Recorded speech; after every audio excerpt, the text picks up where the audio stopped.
I never thought a stranger could feel like home until the day he walked into the little coffee shop on 5th Street. 2 days after a storm had shredded the city streets like ripped paper. I spilled my latte on my notebook, and he didn't just laugh, apologized.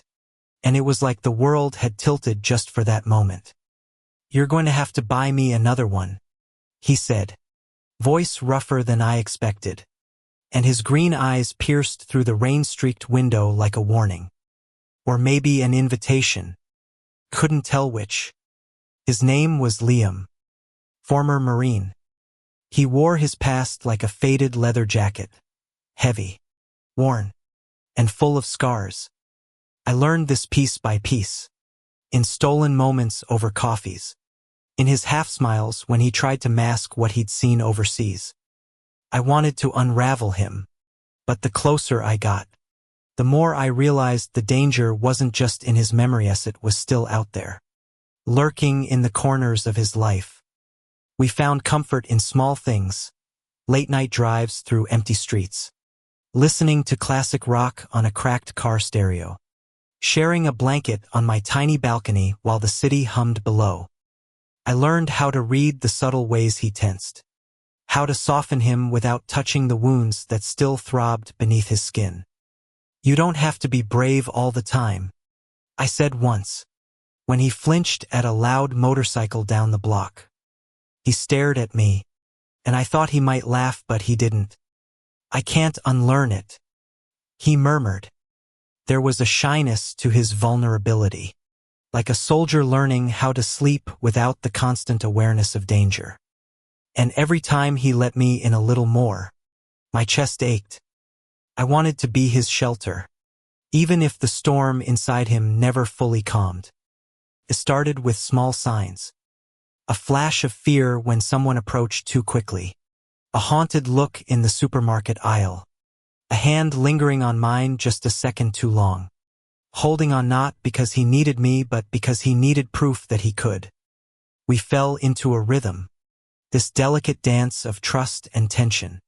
Where every laugh, every brush of fingers, every late-night confession felt like defiance against the shadows of his past. I knew the danger was never far behind. His stories hinted at it. A comrade lost. A mission gone wrong. Enemies he couldn't outrun. He never named names. But the fear was real enough in the tight line of his jaw and the way he always glanced over his shoulder. One night, after a rainstorm had turned the streets into rivers of light, we drove past the old docks where he used to train. The water was still, glassy, reflecting the streetlights. "Don't you ever miss it?" I asked. "Every day," he said, eyes fixed on the horizon, voice tight. But I couldn't stay there. Not anymore. Not if I wanted to live a life that didn't belong to the war. I reached out, resting my hand on his knee, feeling the tremor beneath his skin. "Then stay here," I whispered. "With me. Start over."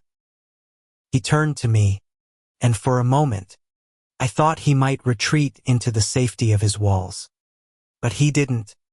Instead, he leaned in, resting his forehead against mine. The warmth of his skin, the steady rhythm of his breath, it was the first time I felt him fully present. Fully mine. For a while, felt like we could forget the past. We painted the apartment together, argued over dumb movies, shared tacos on the floor while the rain tapped at the windows. Liam laughed more than I'd ever heard him laugh, and I held onto those moments like fragile glass, knowing how easily they could shatter. Then came the call. A name I'd never heard before, sharp and urgent. A voice that spoke of debts unpaid, of threats lingering like smoke in the air. Liam's face went stone, his hand gripping the phone so tightly the knuckles whitened. "They found me," he said simply. No panic, just grim acceptance. I wanted to scream, to demand details, to shield him from everything. But I had to follow his lead. He moved with precision. a soldier still in every fiber of his being. But now the fight was different. Now it was about survival, about protecting the fragile life we were trying to build together. We went out into the night, not as strangers, not as lovers, but as partners in a battle neither of us could fully predict. Every shadow, every unexpected noise, set my heart racing, and I realized how deeply I'd fallen not just for the strong, quiet man beside me, but for the life we could have if we survived. We made plans, escape routes, safe houses, emergency contacts. He trained me in ways I never imagined, showing me how to move silently, how to anticipate danger, how to trust instincts I didn't know I had. And in return, I taught him how to breathe again, how to feel the sunlight without flinching, how to let someone in without fear of losing control. The nights were the hardest. He'd lie awake, staring at the ceiling, tracing memories with his eyes that I could never reach. I learned to hold him close, whispering stories of absurd things from my day, trying to anchor him in the ordinary, in the mundane joys that seemed foreign to someone who had seen too much. "You're safe here," I would say, though I wasn't sure if the words had power. "I'm not going anywhere." And slowly, he started to believe it. We stole weekends away to small towns, places where no one knew his name, where the past couldn't touch us. He laughed at diners, tried local beers, even danced once under a neon sign that flickered in the cool night air. Those moments felt stolen, temporary reprieves from the storm always looming. But they were ours, and we clung to them fiercely. But danger has a way of catching up, no matter how fast you run. Shadows lengthened, messages appeared, reminders that the battlefield isn't just overseas, it follows you home, in quiet threats and sudden confrontations. One night, as we walked back from a grocery run, I noticed a car following us too closely. Liam stiffened immediately, and I felt the familiar rush of adrenaline. He didn't panic, didn't shout. He just held my hand, guiding me down alleyways, his every move precise, deliberate, protective. We reached our apartment without incident, but the fear lingered, a silent pulse beneath our skin. Liam sat on the couch, head in his hands, and I realized I had never seen him look so human, so vulnerable. "You can't protect me forever," he said softly. "You don't have to do it alone," I replied, leaning into him, letting him rest against me. "We're in this together, every step." For the first time, he let himself cry in front of me, and I held him, the strength of his frame shaking against mine. And I understood fully what it meant to love someone with a past like his. Not to erase it, not to forget it, but to stand with them, to share the weight until it becomes lighter simply because it's no longer theirs alone. The days blurred into weeks. Liam's old contacts became problems we had to solve, threats we had to neutralize quietly, always under the surface. But through it all, there was laughter. There were shared meals. There were mornings when he'd press his face into my neck and whisper nonsense just to hear me laugh.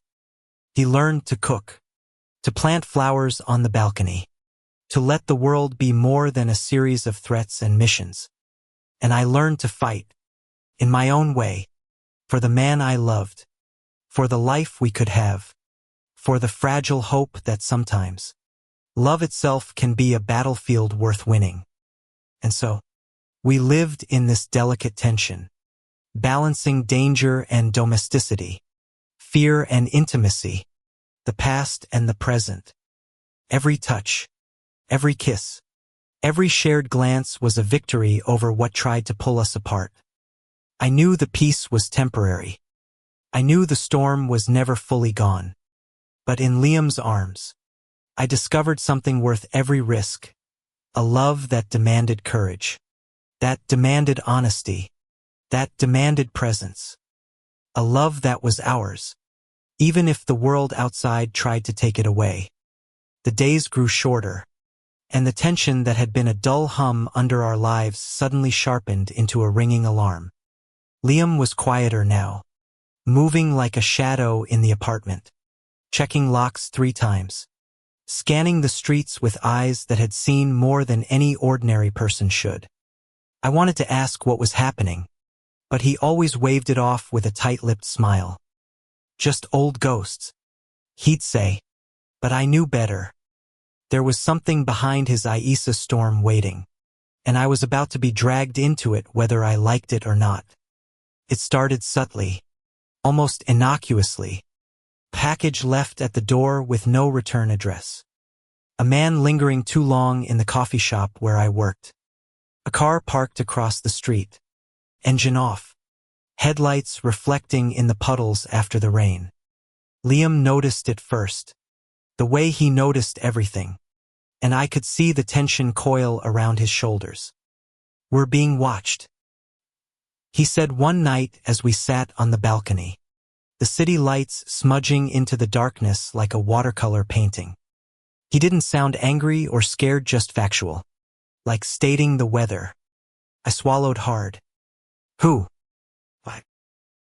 He shook his head, rubbing the back of his neck. "I don't know yet, but it's connected to the past." I wanted to argue, to tell him we were safe, that the past was over. But I could see the fire in his green eyes, the muscle memory of danger that refused to die. He had been trained to survive, to anticipate, and I was learning that loving him meant anticipating too, even if I didn't know what was coming. 2 nights later, the first confrontation happened. I was alone in the apartment, folding laundry, when the doorbell rang. Liam had stepped out for a quick errand. I hesitated, staring through the peephole, and then froze. 2 men in dark jackets, faces obscured by shadows, were standing there. Their presence wasn't casual, it was deliberate, threatening. I didn't think. My hand went for the baseball bat Liam kept by the door, and I swung it open just as one of them stepped forward. "Where's Liam?" the taller one demanded, voice cold and unfamiliar. I don't know what you mean," I stammered, gripping the bat tighter. "You're in over your head," the shorter one said, a smirk on his lips, like they had all the time in the world. "But maybe we'll let him know you tried." They left as suddenly as they had appeared, vanishing into the night. My hands shook, my heart raced, and I realized fully that Liam's past wasn't just a story, Anna Marie, it was here, in my life, threatening to destroy everything we had built. When he returned, I didn't even know how to explain it. The words tumbled out between sobs and shaky breaths. Liam's face darkened instantly, a mask of controlled fury I had seen before, in fleeting glimpses during quiet moments when the memories haunted him. "We need to leave," he said simply, no hesitation. "Leave? Where?" I asked, panic rising. "Anywhere," he replied. "Anywhere we can be safe. It's not just old enemies, they're still dangerous. And they're looking for me." We packed lightly, grabbing essentials and a few sentimental items, and left under the cover of darkness. Liam drove, silent, eyes darting to every rearview mirror reflection, every flicker of movement. I sat beside him, hand in his, feeling both the heat of fear and the warmth of intimacy that had grown between us. We stayed in motels, rented cars under fake names, and avoided any place that felt familiar. At first, it was exhilarating in a dangerous, adrenaline-fueled way, but soon, exhaustion set in. Constant vigilance frayed my nerves, and even Liam, trained to endure, showed cracks in his armor. One rainy evening, We ended up in a small town in the outskirts of Georgia. The motel was cheap, run down, but it offered anonymity. Liam sat on the bed, running a hand through his hair, the tension evident in every line of his body. "I can't keep you safe forever," he said quietly, more to himself than to me. "You don't have to," I whispered, crawling beside him. "I'm here. We're in this together. Remember?" He looked at me then, really looked, and for the first time in weeks, I saw the vulnerability he tried to hide. He reached out, cupping my face with a calloused hand, thumb brushing against my cheek. "I don't want to drag you into my chaos," he murmured. "You're already in it," I said softly. "But I'm not leaving. Not now. Not ever." He sighed, resting his forehead against mine. "I don't deserve this," he admitted. "Liam, stop saying that. You deserve love. You deserve peace. And right now, you have me." That night, for the first time in a long while, we slept without fear waking us, without the weight of enemies pressing down. We held each other tightly, letting exhaustion and relief intertwine, knowing that tomorrow would bring more challenges. But for this moment, we had each other. The following days tested us further. Messages appeared on burner phones, threatening emails, and the unmistakable feeling of being followed never left us. Liam trained me more rigorously, teaching me how to watch, how to listen, how to react without panic. I learned quickly, driven by fear and love alike. We also found moments of stolen joy. We hiked in the Appalachian trails, hands intertwined, laughing at ridiculous jokes, teasing each other about minor fears, pretending for a few hours that the world wasn't trying to pull us apart. "You're insane," I said once, trying not to laugh as he balanced on a narrow ridge. "Insane," he said, mock offended. "I prefer tactical genius with impeccable taste in partners." I laughed, resting my head against his shoulder, feeling the pulse of his heartbeat in sync with mine. In those fleeting moments, we weren't a fugitive couple running from shadows, we were two young men in love, daring to steal happiness in a world that had tried to break him. But reality has a way of crashing in. One night, while we were back at the motel, the front door banged violently, and a voice called out. Liam froze, body rigid, and I saw the calm soldier return instantly, ready for confrontation. I clutched his arm. "Who is it?" I whispered. "Trouble," he said, voice low. "Get down." Two men broke in, masked and armed. Liam moved with precision, a blur of controlled force and strategy. He disarmed one in seconds, using techniques I had only seen in training videos.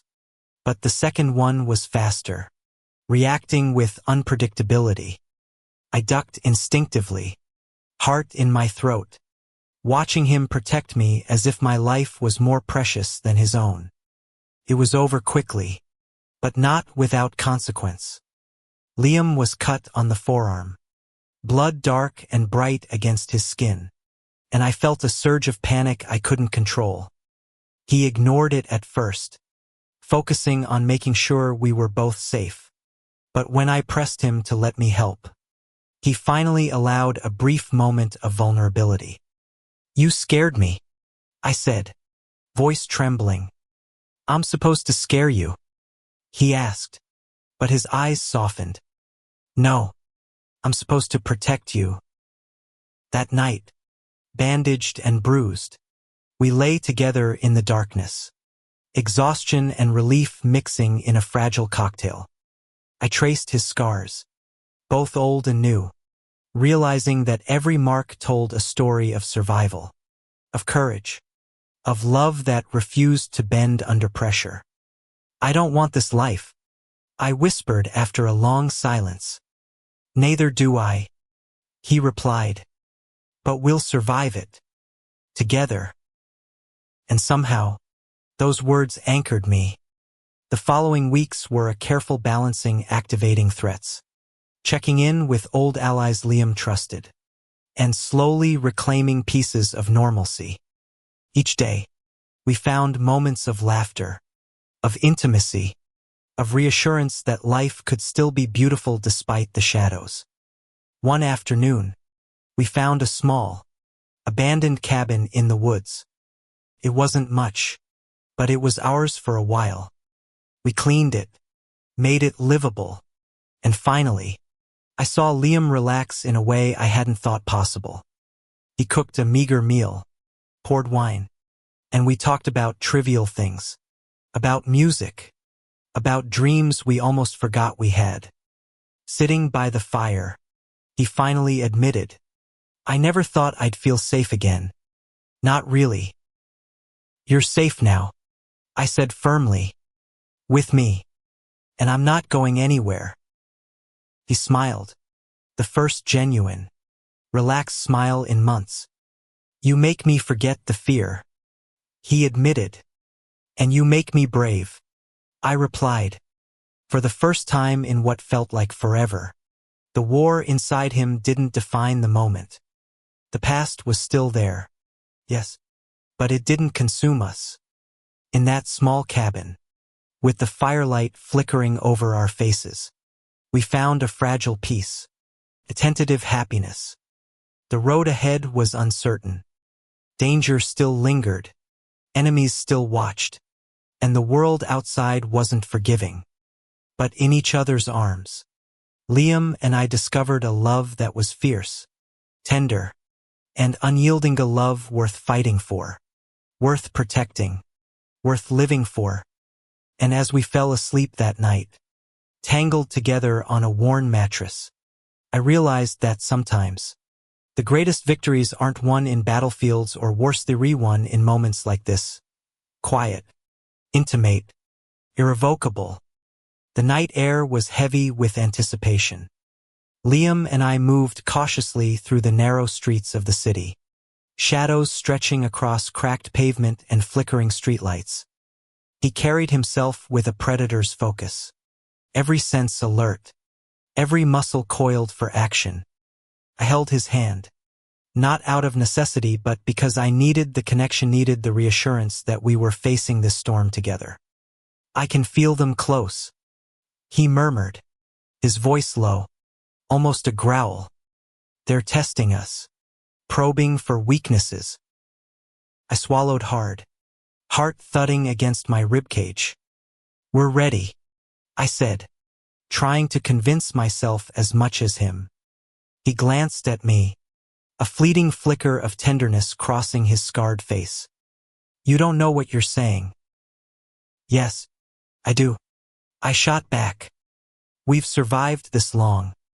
Together. I'm not leaving your side now. He didn't answer immediately. Instead, he squeezed my hand and led me down an alley that smelled of damp concrete and rust. Somewhere ahead, a faint whisper of movement reminded me just how close the danger was. My pulse quickened. Every step felt like walking on a tightrope over a chasm I couldn't see. The first strike came without warning. A shadow lunged from the side, a flash of metal in dim light.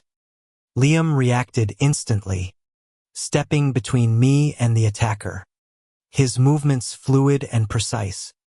He disarmed the man in a single motion, and the thug hit the ground with a thud that made my stomach twist. We need to move, Liam said, pulling me along. His hand was warm, grounding, and I clung to it, letting his confidence bolster my trembling resolve. We ducked into a side street and pressed ourselves against the wall, catching our breath. Liam's eyes were blazing, sharp and calculating, and I could see the soldier in him fully awakened. They're not just random, he said, his jaw tight. This is personal. I nodded, fear and adrenaline mingling. Then we fight personal. Together. His lips twitched into a brief, almost imperceptible smile. You're insane. And you love it, I replied, and he rolled his eyes. But the tension in his shoulders eased just a fraction. The next hours were a blur of movement and strategy. We navigated abandoned warehouses, climbed over fences, ducked behind dumpsters. Liam's military training became our lifeline. I learned to anticipate, to react, to trust instincts I didn't know I had. But nothing could prepare me for the moment when the final confrontation began. It was at the edge of the docks, where old shipping containers loomed like silent sentinels. The night was thick with fog, the water reflecting the dim glow of distant lights. Liam's old enemy was waiting tall, imposing, ice-cold with recognition.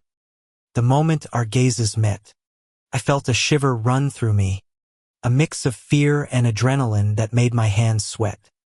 You finally show your face, Liam said, voice low, controlled, but every word carried the weight of history, of unspoken grudges. The man smirked. And you brought company. How touching.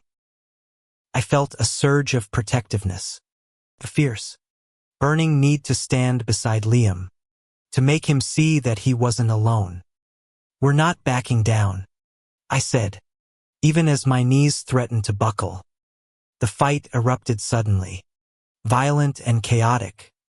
Liam moved like a shadow, precise and lethal, disarming and redirecting every attack.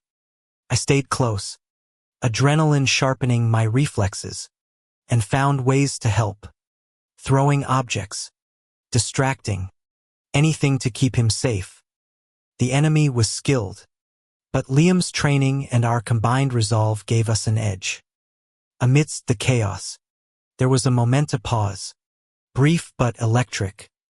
Liam's eyes met mine, and in that glance, I saw everything: fear, love, determination, the unspoken promise that we would survive this. Together, I reached for him, gripping his arm, feeling the heat of his body, the strength of his presence. You're insane, he said again, breathless but with a hint of humor. And you love it, I shot back, and the brief exchange ignited something deeper, a warmth that cut through the cold tension of danger. The fight ended as abruptly as it began. The enemy lay unconscious, incapacitated by Liam's expert maneuvers. We both leaned against the shipping containers, gasping for air, hearts racing. My hand found Liam's, gripping tightly. You okay? I asked, voice barely more than a whisper. He nodded, eyes scanning the darkness, ensuring no further threats. Then he finally let himself relax, collapsing against me. I'm okay, now, he said, and I felt the exhaustion, the relief, the intensity of everything we had endured together in that single phrase.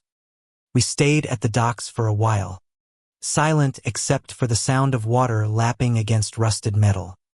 Liam rested his forehead against mine, his hand brushing my cheek gently. I thought I lost you tonight, he admitted, voice raw.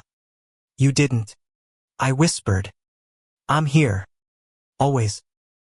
He closed his eyes, a shudder running through him, and I held him, feeling the weight of his body and the lighter, tender moments that followed.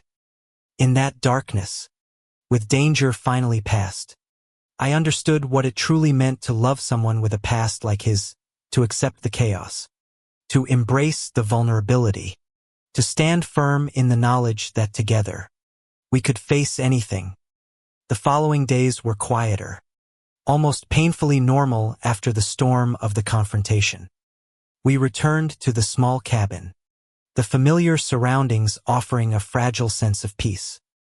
Liam moved differently now, not guarded, but cautious, measured. I could see the way he lingered in small joys, cooking breakfast, humming softly while tidying the cabin, laughing at small jokes that would have once seemed insignificant. One morning, as sunlight spilled through the dusty windows, Liam turned to me with a small, nervous smile. "I want to talk about the future," he said, voice tentative. I sat beside him, heart pounding. "What about it?" "I mean," he said, I searching mine. "I don't want this life of constant danger to define us forever. I want stability, happiness, maybe even a home together." My chest tightened. "You mean it?" He nodded. "I've been running from the past for too long. I don't want to run from us." I took his hands in mine, feeling the warmth, the life, the promise. "Then let's build it," I said softly. "Together." The weeks that followed were filled with small victories, slow rebuilding. We fixed up the cabin, planted flowers, and even started talking about long-term plans, work, trips, dreams we had buried beneath fear and memories of battle. Liam's past was never far, but the weight felt lighter now, shared and acknowledged, not hidden in shadows. One evening, sitting by the fireplace with our legs intertwined, Liam rested his head on my shoulder. "I used to think I didn't deserve this," he murmured. "You do," I said, brushing his hair back. "You deserve love, happiness, peace, and you have it now." He smiled, faint and tender, eyes closing as if he were finally letting himself rest. "With you," he whispered. "Yes," I replied, pressing a kiss to his temple. "With me." The months that followed were not without challenges, but we faced them together. Liam occasionally received reminders of his past phone calls, fleeting shadows in the periphery, but the fear no longer controlled us. We had each other, and that made all the difference. Our love deepened, not in grand gestures but in quiet moments, cooking together, sharing coffee on the balcony, laughing at silly movies late at night.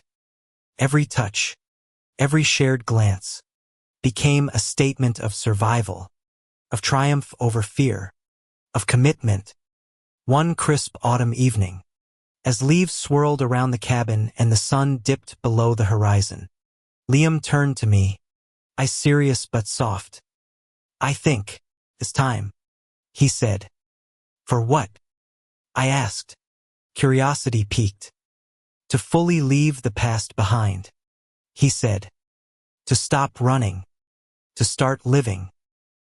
I felt a thrill, a mix of anticipation and relief. "Then we do it," I said, heart pounding. "Together." He leaned in, capturing my lips in a kiss that held every ounce of emotion, every scar and memory, every hope and fear. It was more than a kiss, it was a promise, a declaration that despite everything, we would survive, we would love, and we would build a life beyond the shadows. As the firelight flickered over our faces, I realized that love, real love, isn't about perfection or safety. It's about standing together in the face of fear, embracing the chaos, and finding joy in each other, even when the world seems determined to take it away. And in that moment, Liam and I did just that. We chose each other. We chose love. And we chose to step into a future where the past could no longer define us. The morning sun filtered through the cabin windows, painting everything in gold. Liam stirred beside me, still half asleep, and for a moment, the world felt suspended in a fragile, perfect calm. The tension that had haunted us for months, the shadows, the threats, the lingering past seemed to have lifted, if only just enough for us to breathe. He opened his eyes and smiled sleepily, that soft, tentative smile that I had learned to treasure. "Morning," he murmured, voice husky. "Morning," I replied, brushing a strand of hair from his forehead. The warmth of his skin against mine reminded me how much we had endured together, and how every struggle had only made our bond stronger. We spent the day in small, intimate rituals that had become our new normal. Cooking breakfast together, our fingers brushing in the cramped kitchen, our laughter echoing in the cabin. Every glance, every touch, was a reminder that we had fought for this, our peace, our love, our life together. Later, we walked through the woods, the crisp autumn air filling our lungs. Liam's hand found mine, fingers entwining naturally, without hesitation. The trees swayed gently above us, leaves dancing in the wind, and for the first time, I felt that freedom Liam had always longed for, not just from the threats of his past, but from the burden of memory itself. "You've changed me," he said quietly, breaking the comfortable silence. I turned to him, curious. "How do you mean?" Before you, I was always running," he admitted, eyes distant as he recalled the ghosts of old missions and old enemies. "I couldn't trust anyone. Not really. I thought peace was impossible." "You can trust me now," I said firmly. "And peace is possible. We just have to choose it every day." He smiled, the kind that reaches the eyes and softens every edge of fear. "Then I choose it," he said, leaning in for a gentle kiss. It was slow, deliberate, a kiss that carried months of tension, relief, and love. The following weeks were a careful balancing act, integrating into a life that was quiet but fulfilling. Liam found work at a local veteran support center, using his experience to help others navigate the invisible scars of conflict. I continued my art, but now with a new muse, our life together. The tender moments, the raw emotions we had survived. Every evening, we would sit on the porch, sharing stories, talking about dreams, and sometimes just sitting in silence, content with the simple joy of being near one another. The city lights in the distance reminded us of the world beyond our cabin, but it no longer felt threatening, it felt alive, promising. One chilly evening, wrapped in blankets, I asked, "Do you ever think about the past?" "Sometimes," Liam admitted, resting his head against my shoulder. "But it doesn't control me anymore. Not completely. I've learned that running doesn't solve anything, but facing it, and having you by my side, that makes all the difference." I kissed his temple softly. "We face it together. Always."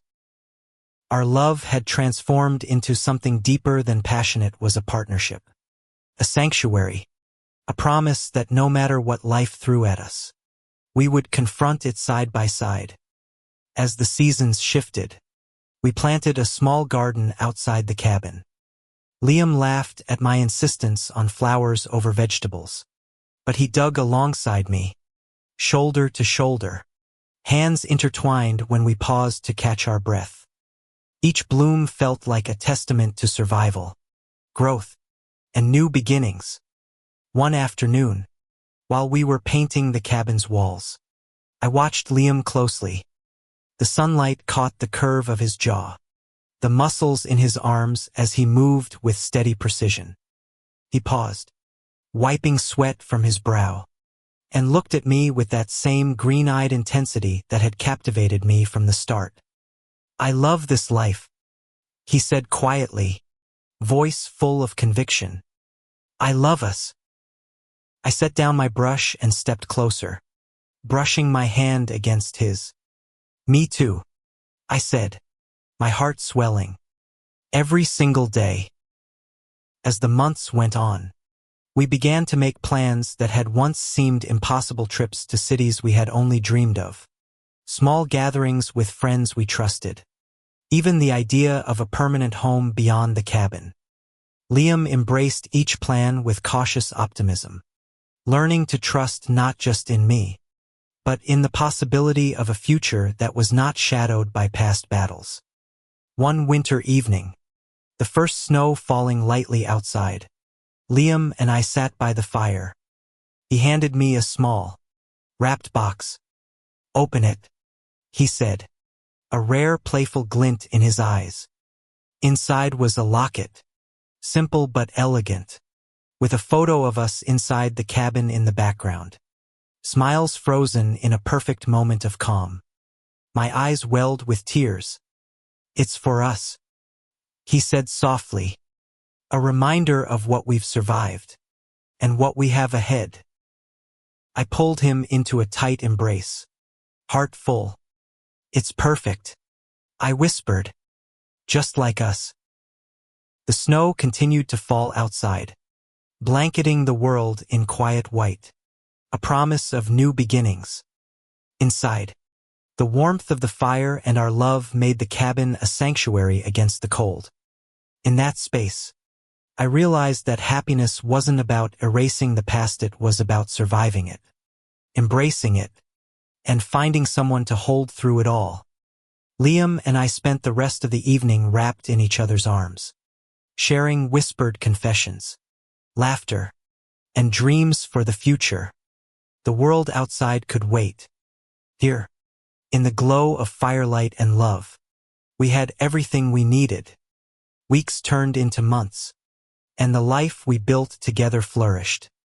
Liam's nightmares became less frequent, his smile more permanent, and our love deeper with every passing day. We celebrated anniversaries quietly, took long walks in the woods, shared meals with friends, and found beauty in the simplicity of ordinary life. One evening, as we watched the sunset paint the sky in shades of orange and pink, Liam turned to me, eyes glistening with unspoken emotion. "I used to think I'd never find peace," he said. "But with you, I found it. I found love. I found home." I took his hands in mine, feeling the pulse of certainty and devotion. "Home is wherever we are together," I said softly. He smiled, leaning in to press his lips to mine. It was a kiss of culmination, not just of passion, but of survival, trust, and a love that had weathered storms both literal and emotional. The days that followed were filled with quiet joy.